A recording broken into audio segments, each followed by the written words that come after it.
Bonjour et bienvenue, aujourd'hui j'analyse Magali. Magali, son objectif c'est de dépenser moins d'énergie en crawl et forcément je lui ai livré des exercices, c'est 3 priorités techniques dans cette analyse que tu vas voir juste après.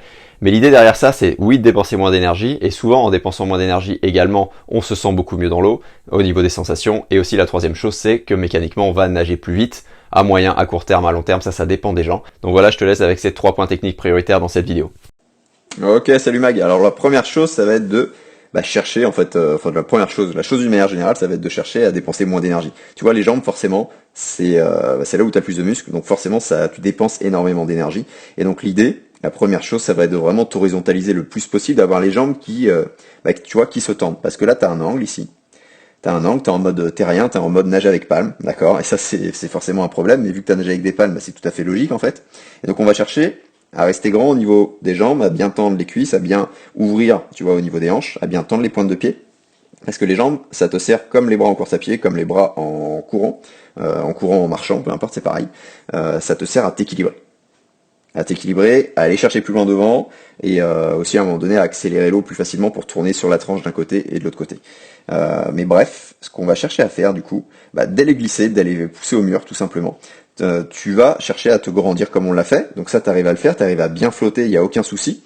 Et ce qu'on va chercher aussi à faire du coup, en plus de ça, je vais t'envoyer l'exercice du bout de bois pour que tu comprennes en fait l'action de l'eau sur ton corps, que tu ressentes en fait Archimède. Tu comprends, je pense que tu comprends en théorie. Faut que tu vraiment ressentes le truc. Et en fait, on va partir tout simplement à la verticale. Et ce qu'on va faire, c'est qu'on va chercher à s'allonger à la surface de l'eau.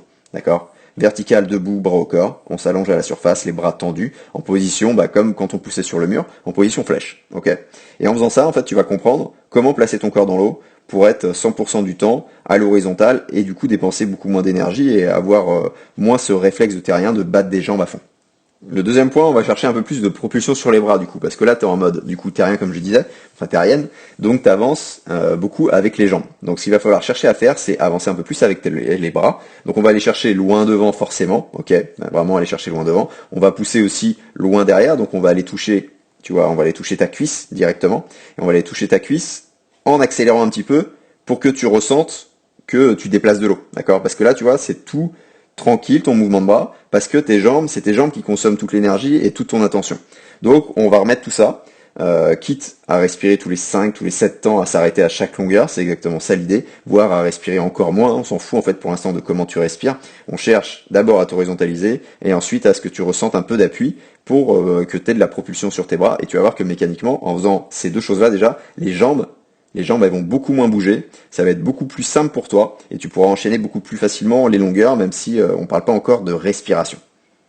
Et donc le dernier point justement, il est sur pas la respiration en tant que telle, en tout cas une seule partie, ça va être de souffler dans l'eau et souffler ce qu'il faut comme on l'a fait sur le stage, souffler ce qu'il faut pour pas mettre 3 heures à inspirer, même si au début c'est tout à fait normal de mettre longtemps à inspirer, mais on va chercher en fait à souffler dans l'eau pour que tu puisses inspirer derrière et réenchaîner en fait les longueurs, d'accord? Dans un premier temps, on avance, on fait longueur par longueur. Dans un deuxième temps, on gère l'expiration. Et là, du coup, tu peux faire 50 mètres, tu peux faire plusieurs 50 mètres, 75, 100 mètres, 200 mètres et ainsi de suite. Et comme ça, tu apprends à réguler ton énergie. Et vu que tu as baissé les freins, vu que tu as un peu de propulsion, vu que tu sais comment souffler, derrière, tu sais tourner la tête en plus. Donc tu vois, là-dessus, il n'y a pas de souci. Tu sais aller sur le côté et respirer sur le côté. Et forcément, tu arriveras après à enchaîner les longueurs beaucoup plus facilement. Si toi aussi tu cherches un crawl vraiment plus en glisse avec un exercice que recommandent les milliers de triathlètes qui l'utilisent en ce moment, l'exercice de la peau magique, je te mets le lien en description, lien vers une semaine d'entraînement offerte avec 3 exercices en vidéo dont la peau magique. Je te laisse découvrir tout ça et je te dis à très vite.